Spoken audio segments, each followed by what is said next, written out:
Hey, welcome. Welcome in. Um, how about that, Andy? Some late steam on the Vikings that is proven to be extremely correct. Thoughts and prayers to whoever had overs in this game, as now it is a very lopsided scoreline on top of there were some missed field goals and missed extra points already. You should be comfortably feeling good if you have an over in this one. Not looking No, great for you. yeah, the live total is pretty close. I mean, I'm just going to ask you this: do you want to bet the second half under? Because the live total is dangerously close to the pregame total, so it makes it sound like you're fine with taking an under. No, I just feel like if you had bet the over, you should be home. Yeah. Like you should be like rocking chair right now. Like give me a couple Remember scores and we'll call it a night. what did we end up on for the secret pod play? It Bills team wasn't total this over. Bills Bills, team Bills, total. Bills, Bills, We talked Bills. about Vikings for a second too. Bills, Bills, Bills, Bills, Bills. We're on the Bills team total over. Yeah. And Okay, the if Bills. personally I prefer 26 and a half at plus money to 24 and a half at minus 110, but to each Yeah, his own. I'm always selling points. I get scared. It's only come back to bite me a few times. Yeah, Miles Garrett not injured right now. TJ Watt looking like a groin. So that's the interesting parts about the second half is Big Ben has been hit to shit, and they're continuing to get home on the pass rush. Do we see him taken out at some point? We see Mason's Rudolph's in. Do we see Dalvin Cook pulled out of this game? He may have Mm-hmm. these shoulder straps on. He may be feeling okay, but if you're looking at long term, hey, we might make the Why would playoffs. you put him at risk? What, especially when you have a more than capable backup, do we Yeah. see him a lot in the second half, or do you see a heavy dose of Madison? And then, and then also the TJ Watt injury. Does it matter? Is Minnesota still just going to move down the field? And my final point is, we said this off the air. Kirk Cousins isn't having a very good game. No, Like he's no, had some bad throws. It just hasn't mattered because they're no. still getting first downs. They're still running all over. And Andy, this ugh, this is one of the I think this is one of the more straightforward let's pull the second screen. half bets we've ever played, and it's Steelers plus a half point. It's the Vikings. No, it's the No, I'm Steelers. saying it's the Vikings. Oh yeah, because yeah, like if there's any team that's going to take their foot off the gas, and honestly, like they've shown a couple clips of like what was it? Was it Patrick Peterson getting the guys work like lathered up on the sidelines as they were working up, getting ready to do the kickoff. Like Yeah, obviously, like they played up in that first half. Like the pass rush, I haven't seen the Vikings pass rush look that good in a long time. And could the Vikings win by more than 23 points? Obviously, but this is a line that I don't really think speaks to the tendencies of both of these teams. In terms of Steelers have come back in some spots like this. Vikings have yeah. absolutely let teams back into games. They haven't been this heavy ahead in a while. But realistically, I can see a situation here where Vikings aren't going to be aggressive if they have drives. They're going to, peter out in the red zone, kick field goals. Steelers are going to have to go forward, go for touchdowns. We may see Mason Rudolph. We won't see Dalvin Cook. This That is, was the other part. I'm like, do yeah. we get some Mason Rudolph garbage time? I don't have a strong feel on this, but I probably agree with you here. I'm glad you had a strong fucking take because I thought I'd want an over. I was hoping we'd land in a spot where we could. It just the way 21's is not it though. the way the game the way the game's sitting. I know some people are going to take this over. I don't hate it. I think if some of those field goals just luck their way into touchdowns for Yeah. Minnesota, this over probably hits easily. But I'll roll with you. We'll take the half point. We'll make a soccer bet. If I Taking the had half point. to, We just need it. if I, We need a draw. yeah, if I had to guess how the second half plays out, it's probably Steelers eventually get a touchdown. Vikings eat 8 minutes of clock, kick a field goal, and it's 7-3 for most of the second half. And maybe the Steelers get another garbage time touchdown. And it ends 26-14 or something like that. That seems like how this goes. What do you think? I can get down. I can get down with that. Yeah, I don't think the Steelers are coming back and competing in this game. I also don't think the Steelers are just going to mail it in. Steelers never mail it in. They're going to try to make some adjustments at halftime. They're going to try to fight back. What's his name? Tomlin's made some decent calls at least in the early moments of this game, being a little bit aggressive. So this is the margin is gonna close here. This isn't a 24-point win, I don't think, for the Vikings. It's funny that somehow this team lost to the Lions. And I'll tell you what, the Lions played Right, the a Steelers much tied the Lions. yeah, the Lions played a much tougher defense than what we're seeing from the Steelers. I don't know, like obviously you got goose egged. Your offense needs to fix some things, but I would be if I'm in the locker room and I'm Tomlin right now, I'm lighting up the defense. Their Of offense course, that's been a way of more embarrassing course. performance. Like just It my, have you had the sound on, dude? no. Troy Aikman has said holes. I haven't seen holes like he's saying it way too much. It's turned real PG-13 in a hurry. Troy Aikman knows his Has holes CTE. apparently. I mean, yeah. Yes, CT. Yes, He, he I has mean, holes, like I small, feel for the tiny guy. That guy, pin holes in his brain. Yeah. yeah, that guy Um, got hit a lot. yeah. The I guess last couple points about this game. I just want to say it's again annoying. I went to war with the Vikings so many times this season and they let me down. I skipped them this week and they're going to obviously cover the 3. That 3 Here's an was just interesting hanging one. there all week. Yeah. Who loses by more, the Steelers or the Lakers? Are the Lakers losing by a lot? As it was They're 10 down by points like last time I looked. 11 now. Yeah. Yeah, I don't know. Very disappointing. I mean, they're playing a team of absolute bench warmers, and they're getting their brains beaten. So, very disappointing by the rested Lakers. Not impressive Should we from take them them. live at like 7-1? There's 6.5 left here. I don't know. I mean, they don't seem to really have it together today. I don't know why they I didn't haven't close the. watched a minute. I honestly, they came out of the locker room and they were on fire, and then it all fell apart towards the end of the quarter. So I don't think they have the juice tonight. Lakers can blow themselves. Wow, I was gonna say pound sand or kick rocks, but you went mean right off the bat. 8-1 down by It's a team 11. that tends to find ways to screw me no matter how I play them. So yeah, very frustrating. I bet an under today, Drew, that went over Yeah. by 35, 40 points or so. It was one What of those sport? for I'm guessing college basketball. College basketball. You ever have one of those where it's just like it's over so fast that you're just like you're almost relieved? Like I'm not gonna have to sweat this one. Can't win. No one's ever gonna win them all. Like you're not gonna win them all. You're gonna take losses. Sometimes I like one of those where like, oh my god, the live total's like 25 higher than the game was pregame. Fuck it, we're just done with this one. Yeah. Unstar. Unstar. What's going on in Iowa State? We're not in overtime yet, but I don't have anything else to say about this game other than I guess we did not shine enough of a bright light on the very, very soft performance by Mr. TJ Watt. I mean, that's your defensive. Poor guy hurt his groin. Yeah, apparently, yeah, it's tough, man. I mean, this is it was tough to see. You know, the team needs him tonight. You know, they're fighting for a playoff spot. Their hopes are still alive to win the AFC North, excuse me. And he's nowhere to be seen. You know, the availability is a huge ability when it comes to who you're going to vote for in the Defensive Player of the Year award market. Yeah, and Tom, again, a couple quick things before we move off this game completely. The Vikings are tripling them up on first downs. The Vikings' total yardage is 300. That is roughly the average total yard. That is roughly the average total yardage that the Lions, the Bears, some of the low-end teams in the league put up on average. That was an absolute thrashing of this defense in the first half. They managed to do it on 37 plays. I suppose that's about right, but 8.1 per play. Wow. 8.1. And they've obviously, we had some long runs, but yeah, more rushing yards than passing yards.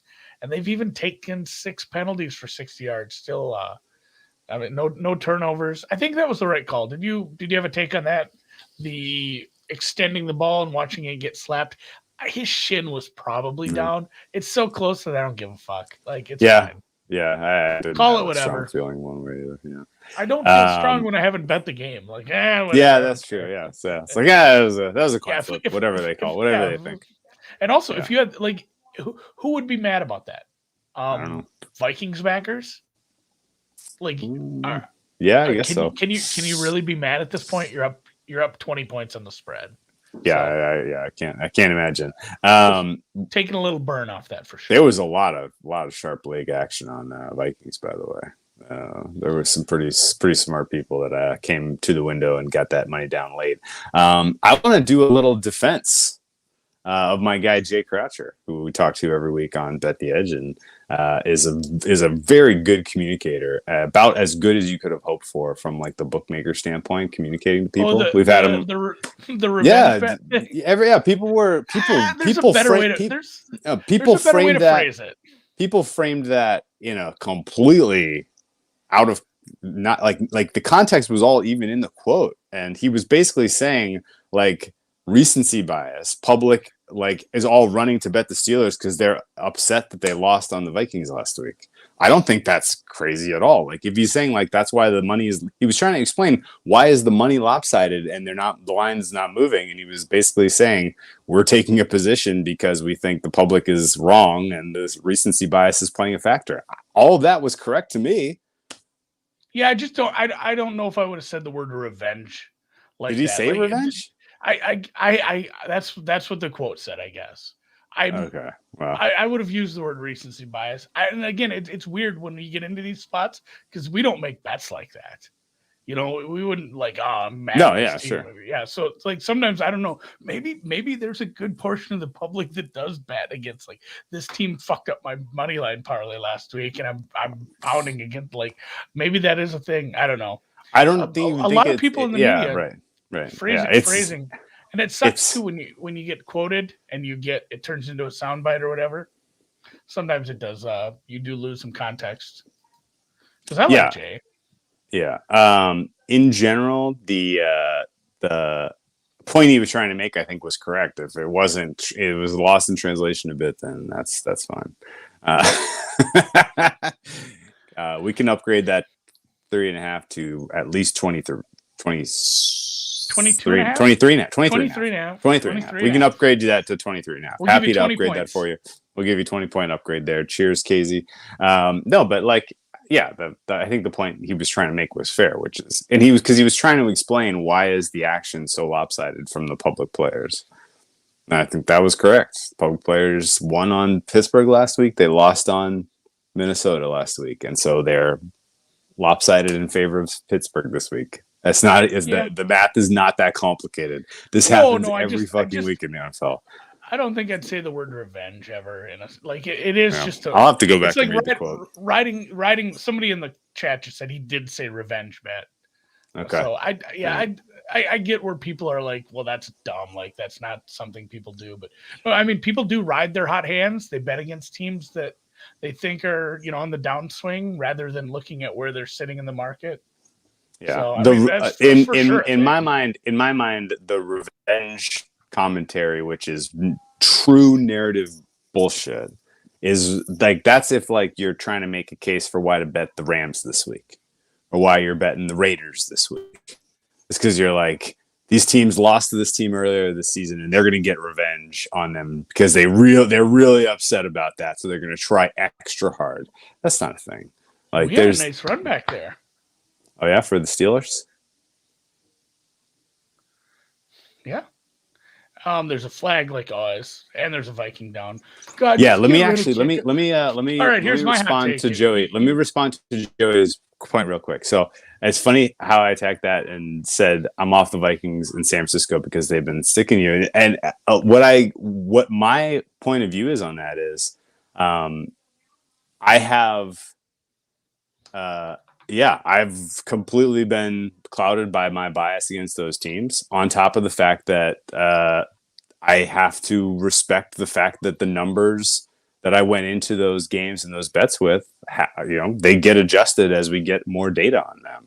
And there are 2 points to that, and I in general try to go into a week of NFL betting and scoop the overreaction stuff. Like the buy low, sell high stuff week in, week out in the NFL is a great way to, in general, shape your handicap.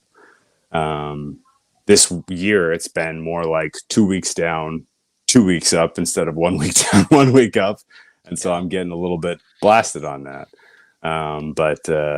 It's you at some point you make two bets in a row based on numbers that you have crafted for a given side or a given team, and both are proven wrong. Then the third one is very tough to pull the trigger on. Yeah, if you aren't right about where the market is on a team, you're gonna have a bad time. Yeah, Short version, too long didn't read. mostly my point is that if you make a bet against on a team 2 weeks in a row and lose both, the third week you don't automatically run and bet the other side because you're angry, right? Like No, that was mostly what the overreaction commentary was, at least the way I interpreted it. So yeah, and my main takeaway is that we should get rid of kickoffs. There's just always a flag. You get like 2 runbacks a year now. did they People are did they walk the Steelers back? so yeah. You had the two things, the two huge negatives that happen on like every single one. Somebody gets hurt because the people are sprinting at each other from across the field, and there's a flag because they're always pushing in the back or holding. So like, it's just give them the ball at the 25. I think smart teams are taking advantage of it by like pop up kicks that land somewhere between the goal line and the 5. You'd lose the onside, you'd lose the whatever, you'd lose the surprise onside if you got rid of the onside together. But they've come up with ideas where like, hey, a 4th and 15 or whatever is dangerously close to being the same percentage of success as an onside kick. And honestly, I'd take a 4th and 15 10 times out of 10 over trying to get an onside kick. Those are impossible now. The one time you see it, you get a procedural penalty or a guy was lined up on the wrong side of a hash or something. That was a tough one. Although I thought ultimately I was happy Seattle did not win that game because they did not deserve to win that game. So that was a fair result in the end. Yeah, let's. We were in overtime. Let's talk about some other stuff. Iowa was a hot side in college basketball, and they were losing. Are they coming back? I don't really dabble in the bigger conferences. Who knows? I'm just curious. What's the score? I don't know. I'm just curious what the scores. I don't really watch those. I watched part of the Purdue game just because it was like Texas Seton Hall. You didn't watch any of that one. That one was good. Man, if I run my numbers on that, I make Texas like a 15-point favorite. That's how fucked up my numbers are at the highest levels. So that's why we don't bet those games. Iowa is getting tub thumped down there in Ames. They're down by 12, heading into the second half. What's the NBA score line looking like for Nuggets and Lakers? Lakers are going to lose. They're down by 13 with 2 minutes. Wow. And the Nuggies are down by a 10 with 3 minutes into the 3 minutes. The Lakers are losing into Melton and Bain and Tyus Jones and Jaren Jackson. I will not have Tyus Jones slander. Dude, that was a really, really, really tired team and a really. Brian thought Iowa State was the hot side. No, I'm talking mostly about the market. Like that thing steamed like a motherfucker. Sure. I did have a point. Yeah. I did have a point too about that game I lost by 100 points today. Like, don't ever buy points in college basketball. Oh, especially in a total. Like, somebody did that last year, and he's like, "Hey, I wanted to get the same number as you, so I bought it up a point." Like, these games. I mean, there's gonna be like 1 in 50 that lands within a point or two, but there's a lot where it's just, hey, this is gonna lose by 100 points or win by 100 points, and you don't want to be sitting there holding a minus 130 on a total when it does that. That adds up in a hurry. Our bet is absolutely doomed. The Steelers are so bad at football. Man, what happened to the Vikings defense that they are like a completely different unit this week than every other week this year? Bad offensive line? I don't know. They've played a lot of bad offensive lines this year. It hasn't mattered. I mean, even the guys that are getting sacks. I mean, they brought Harrison Smith on a safety blitz. They're doing some unique stuff, which is funny. Yeah, the Steelers team just looks Like they coming off that last game, they're just dead. I mean, they're dead right now. They just nothing is working in any phase of the game. I will if we want to go and Anthony Barr being healthy is big. Anthony Barr is a very good player. Having a decent player at every level in Barr, Smith, and then just I think they have a couple of decent pass rushers now. It helps a lot. This defense isn't a bad defense outside of the cornerbacks are pretty sus sometimes. So I do want to mention, if as long as we're on the NBA, how bad do you want to see this Lakers movie? Really bad. It's a show apparently. Is it? Right? I thought it was just like a movie. I think it's a series. It's a series. Oh, that's even better. And McKay, the guy that made it, is amazing. I like Adam McKay. Great production. At first I saw it, I'm like, oh, is this like a spoof? Because you see John C. Reilly, but as it goes, it's like, man, John C. Reilly is acting the shit out of Dr. Buss. Like, dude, it works. The first time I flipped that on, I was like, how did they get this documentary footage of Jerry Buss in a bed with a woman? Like, what the fuck is happening? It was so convincing. And then I restarted it and I turned the sound up and I was like, is that Dale? is that Dale from Step Brothers? Dale Doback? Is that Dale Doback? And sure as shit it was. That was a trip, man. I cannot wait to watch that. Very, very excited. Yeah. Like, I don't know the guy who plays Magic Johnson, but he looks pretty cool. I like him. And then there's a few other decent actors. Adrian Brody as Pat Riley. That was good Adrian casting Brody. Too. Brody. Yeah, Adrian Brody, yeah. Right? Academy Award winner Adrian Brody. Yeah, he was the pianist. He was the pianist. Like his hair back. Yeah. It's great comments. I didn't know Will Ferrell was supposed to be involved. Once you've been Jack, Steven was looking for a tip. This is Cote de Rhone, Warren. Man, my guys, all good. If your local wine vendor sells anything that was imported by Kermit Lynch, it is outstanding. It comes from Europe. Anything from Europe, any Cote de Rhone, anything that's a Rhone inspired blend, which is basically just cheap Burgundy. A GSM, that's Grenache, Syrah, Mourvedre. Any of those blends are pretty outstanding. If you want something that's California or US based, I've been hitting a lot of the Pinot from the Sonoma Coast region, Sonoma County region. Those are excellent. The Santa Barbara, Santa Ynez Pinots are also quite good. I was just saying that to our guy Shep. I'm like, I might have to come out to Napa in the spring. Oh, fuck yeah. That would be a fun NorCal meetup. Absolutely. You name it. Say the date. Tell me the date. Yeah, I'll be there. I think that'd be a lot of fun. Absolutely. I'm not a big wine guy, but I like to get fucked up on wine.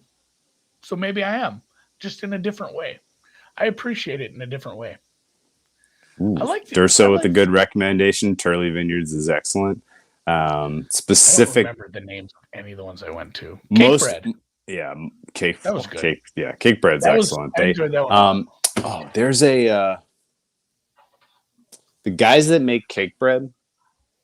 The Cake Bread Brothers. if I remember right. The guys that make cake bread make a blend that is like retail level that is just freaking awesome. You know what wine kind of sucks? What? The Coppola shit. Yeah, skip that. It's not very good at all. I bought some at the store, and it wasn't good. I'm like, this should have been like a $15 bottle. I think the cake bread label, the one that's like this, these are the same vintners that are like hard at work in the caves, making the $100 bottles that have to lay down for 10 years. They then they made a secondary brand, like they bought up like the leftover grapes from all of the best, vineyards all around their area, and they made a secondary brand called Bonanza. That's like in the $20 range. So here's the funny thing about Bonanza. Bonanza, easy to remember because of the name. The label looks fucking cheesy. It's a shit label, like terrible branding. Like they're pretty clearly trying to fly under the radar because it's awful branding. But if you take that to a holiday party, take that to your future in-laws or whatever, they'll be like, "Whoa, did you bring us $100 bottle of wine?" And you'd be like, "It's a good one. It's from Napa. It's from the guys that made cake bread." You just say I have a hookup. I I have know a a guy. hookup. Yeah, Fell off a yeah. truck. Yeah, you can get Bonanza. You can get it anywhere. It's like $20-ish something dollars. It's a Cabernet heavy blend. It's made from legit good grapes, and it will blow people's socks off. And it's an easy sell to be like, oh yeah, this is a good secret. Like it's a good wine, but it's a good deal. Like people love that type of stuff. I have a guy. I have a guy. Yeah, that's right. I have a guy. Yeah. I should go. I forgot it's my wife's birthday today. Yeah, I got more like that. Hit me up on Twitter if you want more wine recommendations for the holidays. If you're going to see your in-laws, your family, and you want to take some wine home for the holidays and impress them, or for New Year's. Ooh, and if you need any champagne recommendations, I'll bore you with champagne recommendations for New Year's. Yeah, you'll be quite bored. Yes. Is it uncouth to call it champers? No. I call it champers. It's champs in our household. Champs. Yeah. Should we open another champs? Let's get another champs. We should get a wine. We should get a wine guest in the off season. Just should we? We should be like, this is going to be zero sports. We're doing a wine podcast. And we'll do a whistle. We should get somebody from Whistle Pig on and do a bourbon. Like we definitely should. The deep Absolutely, drunk dive. We should. Oh, dude, we know a wine deep drunk dive. Yeah. Smurf. We know a wine guy. We know a wine guy. That is also he also a sports bettor. We'll bring him on for the French Open because he's a tennis guy. Bourbon pod, wine pod. Yeah, let's do wine this. Pod. Maybe gin pod. We get a British guy from the gin We'll go. pod. We can go. Right, we'll go 4 hours. We'll go a good 4 hour, 20-minute pod there, Dan. Yeah. I gotta go. Administer the love. All right, man. Do your thing. Take care of the old lady. Wish her well. Go Vikes.